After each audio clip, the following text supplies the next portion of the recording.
But let's start with the NFL. There's so much happening. And we know Brandon Ayuk just signed an extension with the Niners, but Dak Prescott, not so fortunate, and he's seeking that with the Cowboys.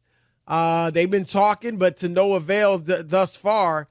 And Jerry Jones has said recently that it looks like they probably won't get it done before the season. And Dak Prescott has responded. So, Rob G, kind of summarize this for us so we have the proper context before we talk about some of these quotes. Sure. So as soon as the CeeDee Lamb deal was done, similar to the Brandon Ayuk deal, you guys said, hey, what's next with Trent Williams? Well, as soon as CD was done, it's, hey, what's next with Dak? Right. So Jerry Jones has been in the headlines again in the last 48 hours talking about it. And earlier on Thursday, Jerry was asked once again, how does this situation with CeeDee Lamb impact Dak Prescott's future with the team? And throughout his answer, one thing he says is, quote, you could easily say, if you haven't seen it by now, then you haven't seen it. Well, when you look at a situation, you also got to weigh, okay, what are the consequences of the other side of the coin? And so in Dak's situation right now, for me, from my mirror, has more to do with our situation than it does with the merits of Dak being the quarterback of the Dallas Cowboys. So it's a big word salad. I was going to say, it's a lot of goobly. Exactly. So later on, a couple hours later, Dak Prescott meets with the media in a little scrum there in the locker room. And they ask him about his situation. They tell him what Jerry Jones has said. Dak Prescott replies, that's the business and the nature of this game that we play. So, yeah, I mean, I stopped, honestly, listening to the things that he says to the media a long time ago. It doesn't really hold any weight with me. I'm going to say this, Ephraim. That quote from Dak Prescott sounds to me like he's fed up with the circus. And, I mean, I think it's an insult to Jerry Jones. Now, I haven't seen, there's no video of how he said it. I would imagine he said it somewhat laughingly, kind of, hey, I've learned not to pay attention to what he's saying, it doesn't hold water, that kind of thing. But you could have easily just gone the politically correct route. Dak's done that for the bulk of his career. For him to come out and say, man, please, I don't listen to that dude. Like if you when you were on with Rob, yeah, and you said something about me, and somebody told me later, and I seriously was like, man, please, I don't pay attention to what he says about me. Like, and I'm serious. That to me, that's insulting. You heard our show? But you know what I'm saying? I think this is an insult to Jerry Jones. And the fact that his quarterback is saying that, now maybe I'm taking it too seriously. But I think that is something, and I'm not going to say he's totally done with the Cowboys, but I've been singing this tune for years that Jerry Jones has created a circus-like atmosphere that is not the best for winning the big games. And it almost sounds like to me in this quote that Dak Prescott feels the same way. And he's like, man, enough. I'm kind of done with this stuff. So, and you're absolutely right. Right? It's like when you go to your family reunion and your old uncle, right? He always got something to say. Right. Right? Whether it be the girl you dating and you bring her over, whoever made the casserole, whatever it is. Right. He got something to say, and whoever's with you, that same girl you're dating, they could be like, "Oh my God, I don't worry about that. He crazy, right? Like that's Uncle Bud. He Vietnam. He crazy, right? He say anything. Right, Nobody pays attention he ain't right to him, in the head. Right? Like, so it's one of those things where you're literally like, "Hey, bro, this is what Jerry does." He inserts himself and he takes control of the situation and holds the whole situation in narrative. He holds it hostage, right? Jerry is gonna say no matter what he is the brand. It's all about him. so on and so forth. The only owner that has a weekly radio show, TV show, the whole 9 yards. He talks to the media more than the players and the coaches, right? It's the only team like that. Most teams, you don't even see you barely see the owner. Not until they holding the trophy. Right? You barely even see them. Yep. Walking in the halls, you don't see them. Yep. So it's one of those situations where Dak is like, look, I'm focusing on the season. I'm gonna go out here and do what now. If I were Dak Prescott, I would play out this season. I said, look, when Thursday comes around and the season starts, I don't want to talk about it.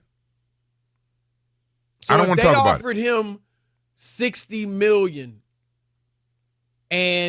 per year before the season starts. Do you think is that the number he wants?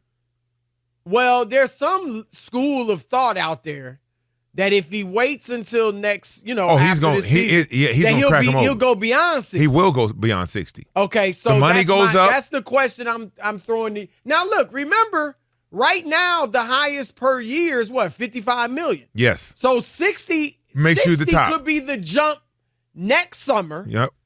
You know what I mean? Like it doesn't. I mean, $10 million now. The cap's going to go up too. The money going up, so right. that won't be the ceiling. So if let's say hypothetically they offer him 60, and before the season, because I don't rule out the possibility of this getting done before the season starts. Do you think Dak should take it? At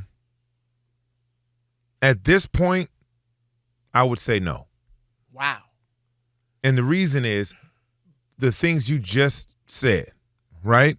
Like that he might be tired of the circus. It's you don't want to have to do this, right? You don't want to. Remember, he held out before. They didn't want to pay him. He got hurt. They paid him. And like it's a lot going on, and there's a situation where if Dak Prescott, being number 2 in the MVP race last year,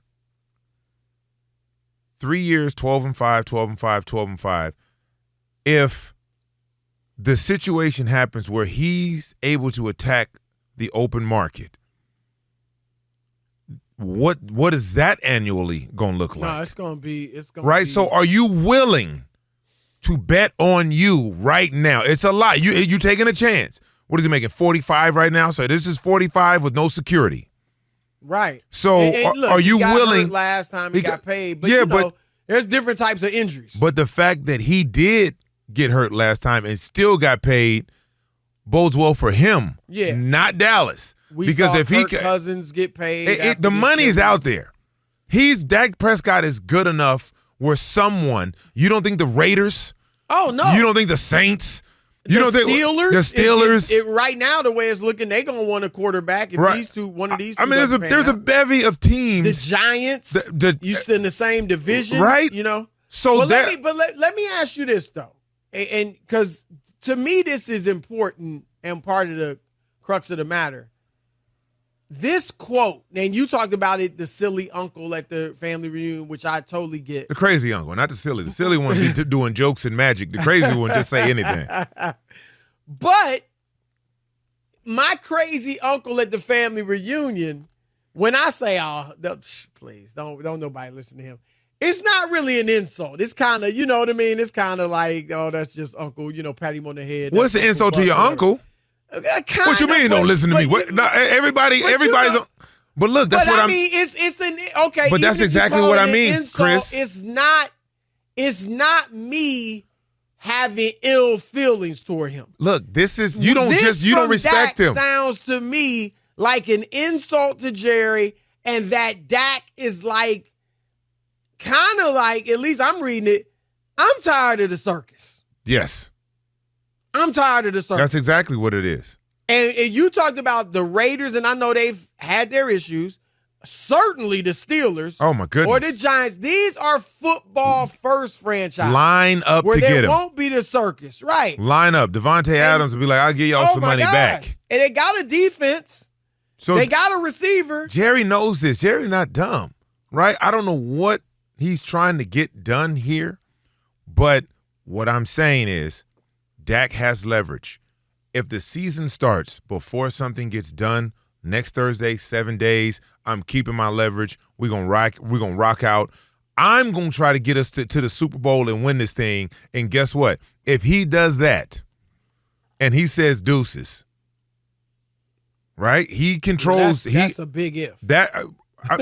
You know what I'm saying, right? Anything can happen. We don't know, and that is a huge if. Right?